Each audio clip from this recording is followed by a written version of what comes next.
Assalamualaikum warahmatullahi wabarakatuh. Puji syukur atas kehadirat Allah Subhanahu wa Ta'ala yang telah memberikan saya kesehatan, kenikmatan, sehingga saya bisa menyelesaikan tugas akhir manajemen satuan pendidikan, yang dimana itu meringkas atau mereview buku, yang dimana saya meringkas buku manajemen satuan pendidikan yang berjudul Manajemen Pendidikan. Saya Aziza Pratiwi dengan NIM 2200269 dari sesi 123. Yang terhormat kepada dosen mata kuliah Manajemen Satuan Pendidikan, yaitu Ibu Dr. Sulastri MPD. Baik, langsung saja. Saya akan menjelaskan manajemen pendidikan, yaitu pengertian dan hakikat manajemen.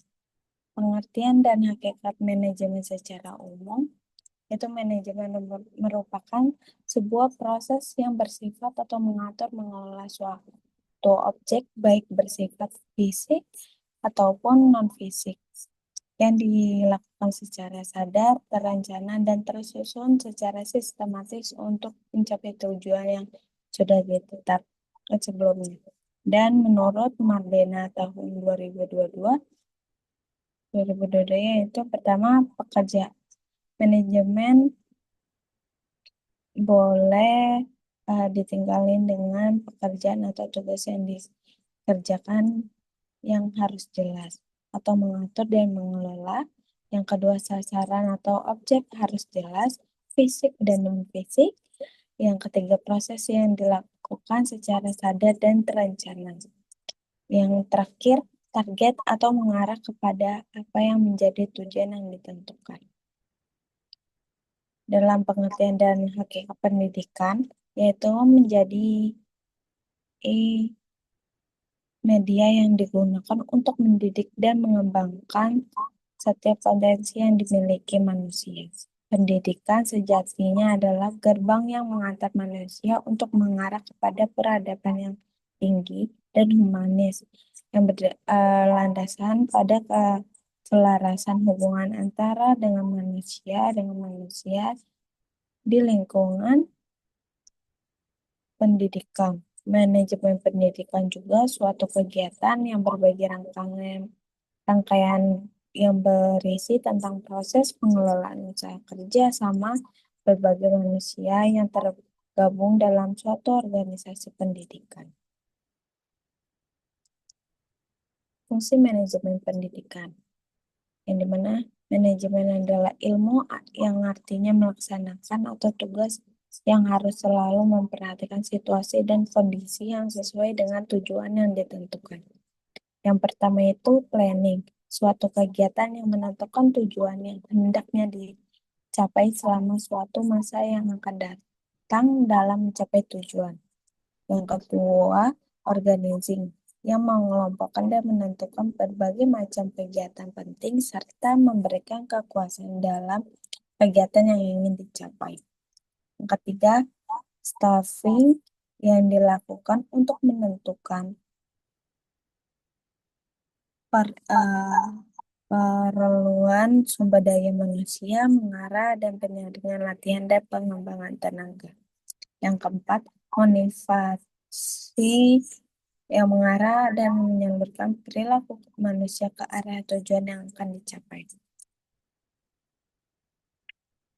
Yang kelima itu controlling, yang mengukur pelaksanaan dengan tujuan menentukan sebab penyimpangan dan mengambil tindakan korelatif.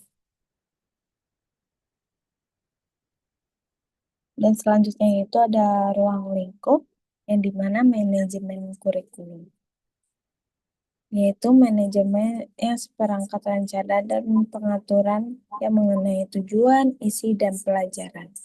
Yang kedua, manajemen personalia, yaitu serangkaian proses kegiatan kerjasama yang terdiri dari perencanaan, perorganisasian, penggerakan, dan pengawasan.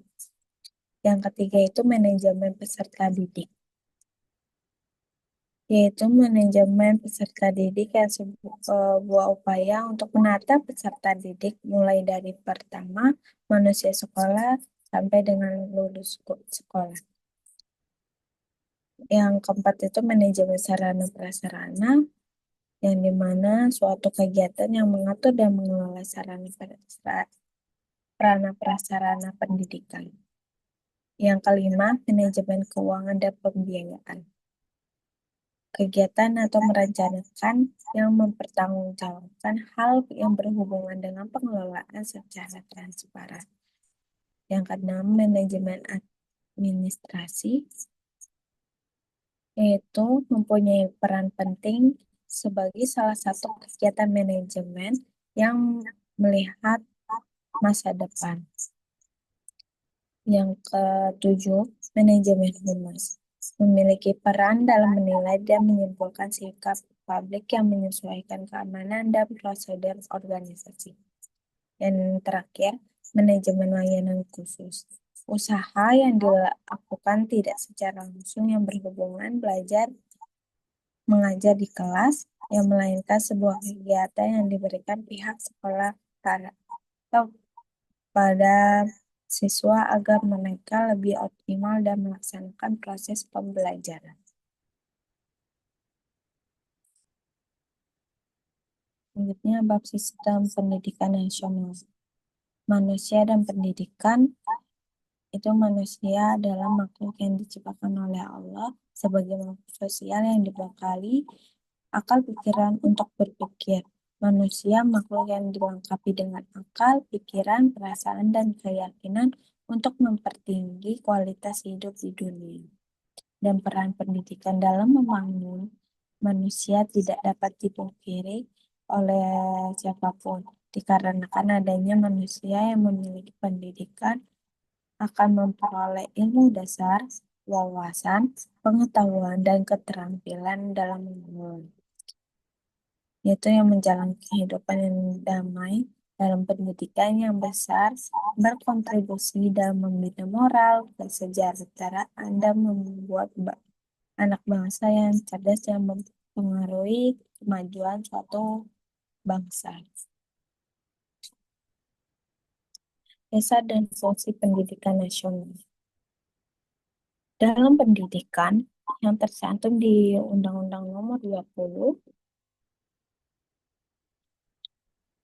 tahun 2003 tentang Sistem Pendidikan Nasional. Pasal 2 yang menyatakan pendidikan nasional berdasarkan Pancasila dan Undang-Undang Dasar Negara Republik Indonesia tahun 1945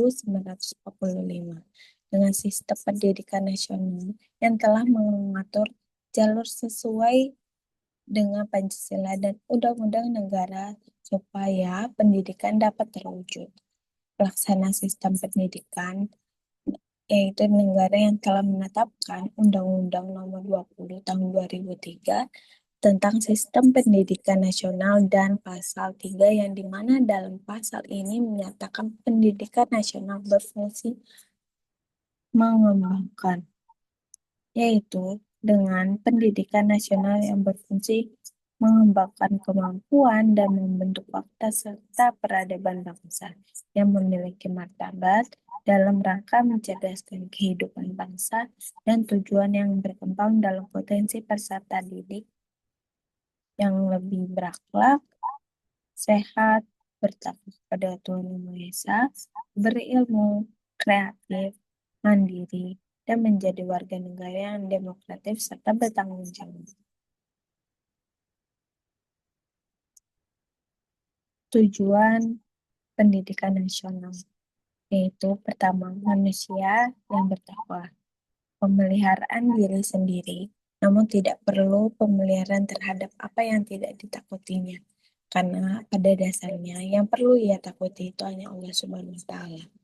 Yang kedua, manusia yang berakhlak. Perilaku yang terlihat sangat jelas dalam kehidupan baik yang menggunakan kata-kata atau lantunan yang secara baik, yaitu ataupun dengan perbuatan yang dapat memotivasi itu oleh dorongan karena Allah. Dan yang ketiga, manusia yang mulia, yang merupakan fondasi utama dalam bentuk manusia yang baik. Pendidikan dapat mengarahkan pada terbentuknya pribadi yang berakhlak mulia. Lembaga pendidikan. Manajemen strategi lembaga adalah serangkaian keputusan manajerial dan tindakan yang menentukan kinerja jangka panjang dari perusahaan, hal yang mencakup pemindaian lingkungan, baik eksternal dan internal, dalam perumusan strategi, dalam jangka pelaksanaan dan evaluasi pengendalian strategi. Di mana yang pertama, lembaga pendidikan formal yang memiliki struktur berjenjang yang terdiri dari pendidikan dasar, menengah, dan pendidikan tinggi, lembaga pendidikan dan sistem pendidikan nasional, yaitu dengan adanya lembaga pendidikan dasar SD atau SMP, lembaga pendidikan menengah SMA, SMK, dan ataupun perguruan tinggi. Yang kedua, pendidikan formal, yaitu dilakukan dengan struktur dan berjenjang. Pendidikan non-formal ini disediakan pada warga yang tidak sempat menyelesaikan pendidikan pada jenjang tertentu. Dan yang ketiga, pendidikan informal, yang lebih terarah pada keluarga dan masyarakat. Dengan warga negara Indonesia, setiap warga negara yang tidak memiliki hak untuk memperoleh pendidikan, yaitu pendidikan yang dilaksanakan terus-menerus tanpa mengenal tempat dan waktu. Yang terakhir, peran guru saat pendidikan informal, yaitu adalah orang tua. Selanjutnya, kepemimpinan pendidikan. Pengertian kepemimpinan pendidikan. Kepemimpinan adalah kemampuan untuk memperoleh tindak pekerjaan dengan penuh kepercayaan dan kerjasama. Dalam menjalankan kepemimpinannya, seorang memiliki gaya sendiri, yaitu Overton, yang menegaskan bahwa fokus kepemimpinan mengarahkan kepada kemampuan seseorang yang memperoleh tindakan dari orang lain.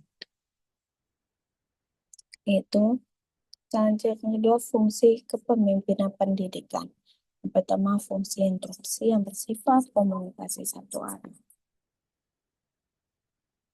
yang memiliki peran sebagai komunikator yang menentukan bagaimana dan di mana tentang kerjaan agar keputusan dapat dilaksanakan dengan baik. Yang kedua, fungsi konsultasi yang bersifat komunikasi dua arah, konsultasi dengan orang lain dan dipimpin agar pertimbangan yang diambil bernilai baik dengan memiliki informasi yang akurat. Yang ketiga, fungsi partisipasi yang dilakukan seorang pemimpin dalam mengaktifkan kinerja yang dimiliki. Yang keempat, fungsi delegasi yang dilaksanakan untuk memberikan wewenang atau menetapkan keputusan. Yang kelima, fungsi pengendalian yang merupakan kegiatan yang dilakukan seseorang pemimpin mampu mengatur aktivitas anggota secara agar tercapainya tujuan bersama secara maksimal.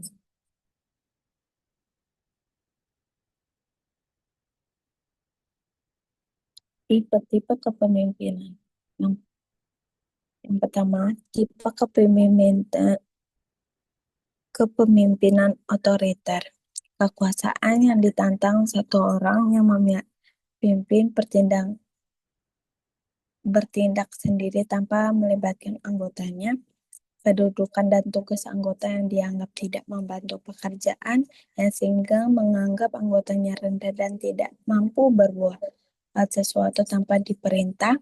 Yang kedua, itu tipe kepemimpinan kebalikan dari kepemimpinan otoriter, yang memberikan kebebasan anggotanya untuk dalam mengambil keputusan dalam melakukan kegiatan sesuai dengan kehendak dan kepentingan anggotanya. Dalam memimpin hanya memfokuskan diri sebagai penasehat. Dan yang terakhir, tipe kepemimpinan demokratis, menetapkan manusia sebagai sosok yang memiliki kepentingan, yang dimana pemimpin memandang anggotanya sebagai subjek yang memiliki kepribadiannya masing-masing, sehingga ditetapkan sesuai dengan kepribadiannya. Selanjutnya, teori kepemimpinan, yaitu yang pertama teori sifat yang mengasumsikan bahwa manusia mewarisi sifat tertentu ketika menjadi seorang pemimpin sehingga mereka dianggap cocok dan layak menjadi seorang pemimpin. Teori sifat ini disebut juga dengan karakteristik kepribadian dan perilaku dari seseorang pemimpin. Yang kedua, teori kontingensi yang memfokuskan terhadap lingkungan sekitar yang menentukan gaya kepemimpinan yang cocok untuk seseorang dalam pemimpin, yang menurut teori ini tidak ada gaya kepemimpinan yang terbaik di dalam sebuah situasi. Yang terakhir, teori situasional. Seseorang yang memimpin memiliki tindakan berdasarkan situasi yang ada gaya kepemimpinan yang berbeda, mungkin lebih cocok dalam memutuskan keputusan pada situasi tertentu. Selanjutnya, kewenangan dan tanggung jawab. Tanggung jawab yang memiliki kaitan yang erat dengan kewajiban merupakan hal yang dibebankan terhadap seseorang. Tanggung jawab dalam hal ini adalah tanggung jawab terhadap kewajibannya seseorang dan pemimpin yang memiliki tanggung jawab yang tinggi terhadap amanah yang telah diberikan. Kapan tugas seorang pemimpin harus mampu mempengaruhi anggotanya untuk berusaha dalam mencapai tujuan organisasi. Dan eh, khusus sesuai kewenangan yang diberikan pemerintah daerah juga memiliki tanggung jawab dalam manajemen pendidikan, termasuk pengelolaan tenaga pendidik, kurikulum, perizinan pendirian satuan pendidikan, dan distribusi guru, serta tenaga kependidikan. Nilai-nilai entrepreneurship, yaitu nilai-nilai dasar yang sangat penting untuk para entrepreneur, yaitu keaktivitas, inovasi, berani menghadapi risiko, memiliki etika bisnis dan norma, serta semangat dan bertanggung jawab. Yang pertama, keinginan dalam menghasilkan superior produk yang dimana ada layanan yang berkualitas dan dibuat untuk memenuhi kebutuhan konsumen. Yang kedua, layanan konsumen. Yang ketiga, fleksibel atau mudah, yaitu dengan kemudahan dalam entrepreneur yang harus didukung dan dilestarikan. Yang keempat, kemampuan dalam manajemen. Yang kelima, memiliki sopan santun dan beretika. Yang keenam itu seorang entrepreneur yang harus memiliki sifat dalam menciptakan peluang bisnis dengan membangkitkan keberanian dalam mengambil keputusan dan langkah yang diambil. Nilai-nilai tersebut yaitu suatu lembaga pendidikan untuk meningkatkan dan mengintegrasikan nilai-nilai entrepreneurship kepada siswa untuk melalui proses kegiatan belajar mengajar. Selanjutnya ke kreativitas dan inovasi. Kreativitas adalah daya cipta yang utama, yaitu upaya dalam memberikan dasar yang kuat untuk membuat suatu modul atau perangkat terkait dengan kewirausahaan. Hal yang paling mendasar dalam kewirausahaan adalah adanya kemampuan yang kuat untuk menciptakan sesuatu yang baru, yaitu misalkan sebuah organisasi baru, pandangan baru tentang pasar, produk dan jasa baru, dan cara-cara baru dalam mengelola sesuatu dan mengambil keputusan. Selanjutnya, kecerdasan intelektual. Kecerdasan intelektual adalah berpikir yang bertindak secara cepat saat belajar, berdasarkan dari pengalaman yang didapatkan sehingga dapat memberikan respon dengan baik dalam memecahkan masalah serta membangun sinergi dalam mengelola sekolah dengan efisien dan efektif. Berdasarkan penilaian yang dilakukan Murphy pada 1998 yang menyatakan bahwa 18.000 pemimpin kontemporer memiliki kinerja yang baik dari 562 organisasi dengan keterangan terdapat 1.092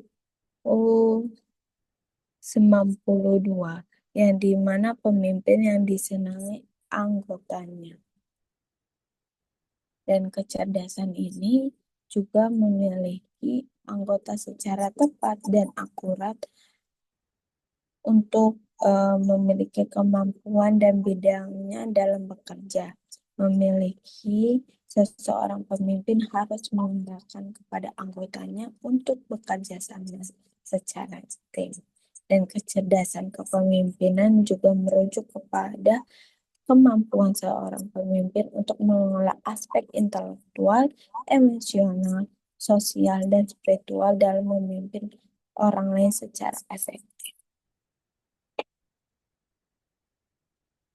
Selanjutnya, strategi pengelolaan lembaga pendidikan, yaitu hakikat strategi pengelolaan lembaga pendidikan, yang dimana manajemen strategi lembaga adalah serangkaian keputusan manajerial dan tindakan yang menentukan kinerja jangka panjang dari perusahaan. Hal ini mencakup pemindaian lingkungan, baik internal dan eksternal, perumusan strategi, dan perencanaan jangka panjang, pelaksanaan dan evaluasi pengendalian strategi. Visi, misi, dan tujuan lembaga pendidikan. Visi yaitu statement yang dibuat dengan menggunakan kalimat singkat, tetapi juga harus jelas dalam menyatakan statement dari visi tersebut, dan juga berjangka waktu panjang, tetapi terdapat batasan waktu di dalamnya. Misi, tindakan atau upaya untuk mewujudkan visi misi yang berjabarkan, yaitu dengan visi yang berupa tugas kewajiban dan rancangan kegiatan yang dijadikan arahan untuk mewujudkan visi. Tujuan merupakan jabaran dari misi, oleh karena itu tujuan adalah segala sesuatu yang akan dicapai sesuai dengan misi yang telah dibuat dalam jangka waktu yang lama. Penetapan tujuan didasarkan kepada faktor yang mempengaruhi keberhasilan yang dilakukan setelah penetapan visi dan misi. Siklus dalam strategi pengelolaan lembaga pendidikan.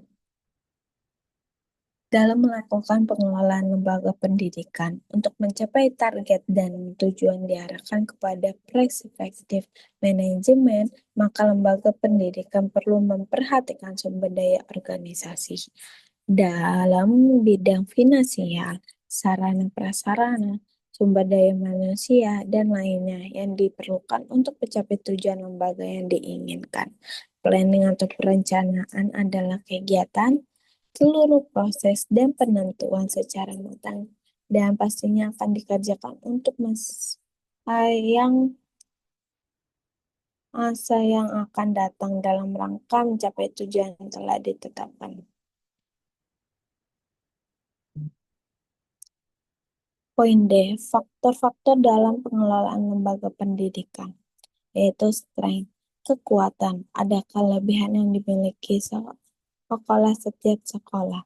Hal ini termasuk kegiatan yang positif apabila dapat dikembangkan secara baik untuk meningkatkan mutu sekolah. Misalnya ketika sekolah memiliki kelebihan dalam merekrut unsur-unsur lembaga pendidikan, maka sekolah dalam mengembangkan dalam memperluaskan jaringan hubungan ke tingkatan yang lebih tinggi. Weakness yaitu kelemahan, yang merupakan hal yang wajar dan pasti dimiliki setiap lembaga pendidikan. Tetapi dengan terpentingnya setiap kelemahan yang dimiliki dapat diminimalisirkan sebagai bentuk kebijakan yang dilakukan seorang pemimpin.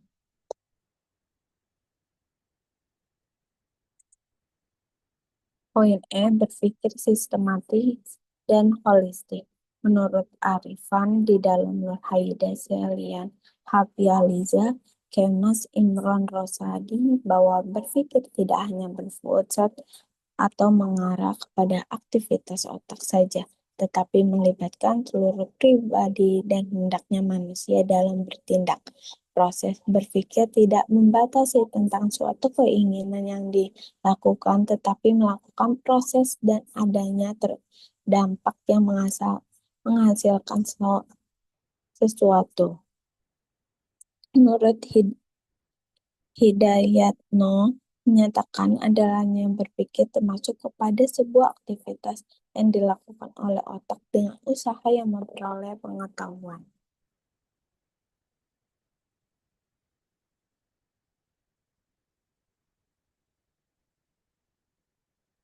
Kelima itu ada pengambilan keputusan dalam pendidikan. Poin A, perumusan masalah.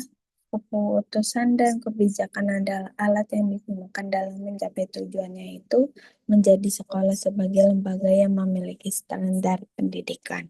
Pembuatan dilihat dari keputusan yang dibuat oleh seseorang. Pembuatan keputusan yang memiliki dari dua arah yang lebih alternatif, tindakan yang dapat dipertimbang terlebih dahulu. Perumusan juga menjadi masalah yang menjadi langkah awal yang krusial dalam manajemen pendidikan karena menentukan fokus dan arah dari seluruh proses pengelolaan. Selanjutnya, sifat pengambilan keputusan. Pengambilan keputusan dilakukan berbuat kepada gaya dan sifat digunakan seorang pemimpin dalam memilih alternatif pemecah masalah. Implikasi gaya keputusan yang digunakan oleh pimpinan adalah sejauh mana keputusan yang dibuat menjadi lebih efektif dan dapat dilaksanakan. Karena adanya relevansi keputusan tersebut, suatu proses yang melibatkan terkait seperti pemimpin, guru, siswa, dan masyarakat yang memperoleh perspektif yang komprehensif, sehingga keputusan yang dihasilkan tidak hanya bersifat strategis, namun menentukan arah jangka panjang lembaga pendidikan, yaitu dengan menyelesaikan masalah operasional sehari-hari dengan tetap mengelola resiko ketidakpastian yang melekat, yaitu poin C, mode pengambilan keputusan. Mode pengambilan keputusan memiliki keterkaitan yang erat dengan beberapa tahap yang ditempuh dalam pengambilan keputusan. Artinya, model pengambilan keputusan dilakukan oleh seseorang pemimpin dilihat dari ketiga tahap, yaitu menyelidikkan tahap perancangan dan tahap penilaian. Demikian, seseorang pemimpin perlu mematuhi beberapa syarat, yaitu mengetahui berbagai alternatif dalam menyelesaikan masalah dan sebuah akibat atau hasil yang akan diperoleh. Kedua, mengetahui metode yang membuat keputusan penting dalam keputusan alternatif. Yang ketiga, berani bertindak dan memilih alternatif mana yang paling menguntungkan untuk dilaksanakan. Selanjutnya, penggunaan perangkap kuantitatif. Pendekatan kuantitatif ada pendekatan yang didasari berdasarkan kegiatan analisis yang bersifat perhitungan matematis. Teknik atau metode kuantitatif memberikan sumbangan atau kontribusi yang cukup luas secara ilmiah dan mengambil keputusan. Yang memiliki masalah dalam organisasi modern membutuhkan kreativitas, motivasi, dan penerimaan untuk memecahkan masalah seperti para pemimpin memerlukan sebagai berbagai teknik lainnya selain dengan memperhitungkan kuantitatif, meskipun hasilnya cukup signifikan dan membuat keputusan, namun sering menyebabkan hasil yang tidak efektif dan salah arah. Selanjutnya, perencanaan dalam pendidikan, itu pengertian dan hakikat perencanaan adanya manusia mempunyai hasrat dasar atau naluri untuk memperoleh sesuatu yang lebih baik sepanjang umurnya. Maka dari itu manusia dibekali akal, pikiran, dan setiap upaya insan yang harus direncanakan dengan matang, serta memperhitungkan keadaan atau kondisi pada perencanaan, perhitungan, atau prediksi yang dilakukan sangat bermanfaat untuk menghasilkan. Selanjutnya itu penting dalam perencanaan. Perencanaan dalam dunia pendidikan, terutama dalam sebuah lembaga pendidikan, memang sangatlah penting sebab planning tersebut ke depannya akan menjadi petunjuk dalam gerak langkah selanjutnya. Perencanaan sebuah lembaga pendidikan tentu tidak boleh menyelewengkan dari tujuan pendidikan, karena tujuan itulah yang nantinya akan menjadi titik tolak penyusunan sebuah kerangka rencana. Selanjutnya, langkah-langkah perencanaan dalam penelitian, yaitu perencanaan merupakan bagian dari proses kegiatan yang mencerminkan manajemen. Perencanaan merupakan proses atau cara untuk mencapai tujuan. Perencanaan dalam penelitian menggunakan langkah-langkah perencanaan supaya mencapai yang diinginkan. Langkah-langkah sistematis yang merupakan awal dari hasil maksimal. Dalam perencanaan, suatu proses dapat dilihat dari segmen manajemen fungsi, perencanaan, konsep, planning, dan proses. Yang dimana adanya diagnosis perencanaan yang dibuat dan membentuk rumusan masalah sesuai dengan kebutuhan. Adanya rumusan kebijakan yang melakukan diagnosis, maka langkah selanjutnya poin-poin manajemen sebagai solusi permasalahan. Yang terakhir, menentukan metode dalam penelitian, yaitu adanya studi dokumentasi.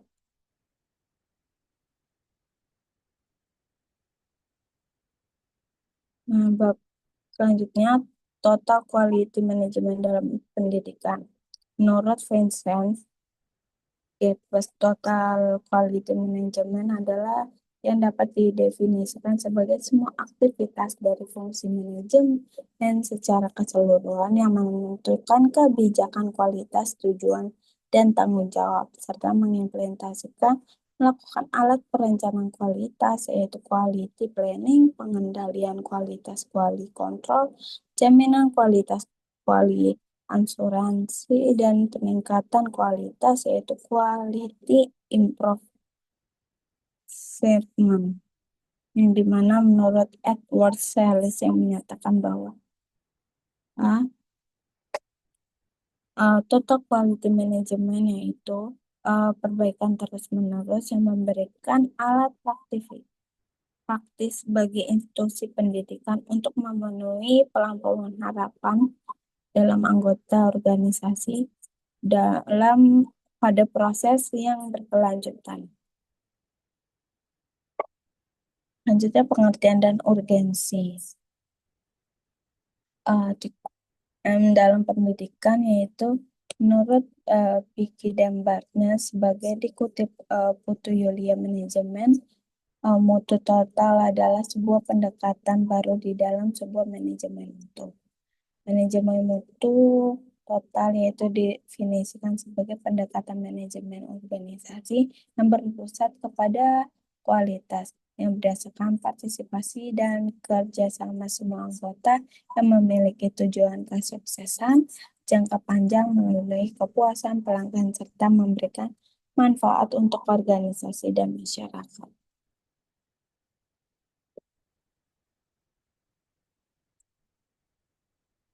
Selanjutnya yaitu manajemen mutu total, yaitu mutu pendidikan menjadi hal yang harus diperhatikan di dalam kegiatan pendidikan karena di dalamnya terdapat langkah, strategi, maupun program semua yang diarahkan kepada penyampaian mutu pendidikan. Sekolah sebagai salah satu institusi pendidikan termasuk kepada lembaga agen perubahan dalam meningkatkan kualitas pendidikan. Yang pertama itu ada perbaikan berkelanjutan, harus konsisten melakukan evaluasi dan perbaikan. Yang kedua, menentukan standar mutu. menetapkan tanda yang jelas dan acuan dalam proses pembelajaran dan pengelolaan lembaga. Yang ketiga, perubahan budaya organisasi. Untuk merubah kultur organisasi yang mendukung kualitas dan yang lebih fleksibel dan partisipatif dalam pengambilan keputusan. Dan lalu implementasi Total Quality Management Lembaga Pendidikan menurut Bu Yamin di dalam bukunya, perspektif tidak hanya pendidikan sebagai sarana dalam pemerataan kesepakatan belajar, status pekerjaan, dan pertumbuhan ekonomi, melainkan mencoba pembalikan logika. Perspektif ini beranggapan pendidikan dalam peran dalam menghasilkan sumber daya manusia yang berkualitas, manusia yang inovatif, kreatif, mandiri, dan mampu belajar secara terus-menerus sehingga dapat menciptakan kesempatan kerja di berbagai sektor pembangunan yang berkelanjutan. Dan adapun total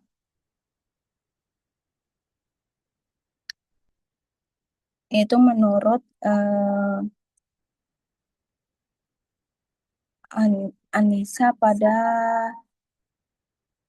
pendidikan yaitu di, di dunia pendidikan minimal 5 yaitu pertama kepemimpinan yang cukup efektif, yang kedua fokus pada kepuasan pelanggan, yang ketiga itu peningkatan kualitas yang berkelanjut dan komunikasi yang efektif dan teamwork.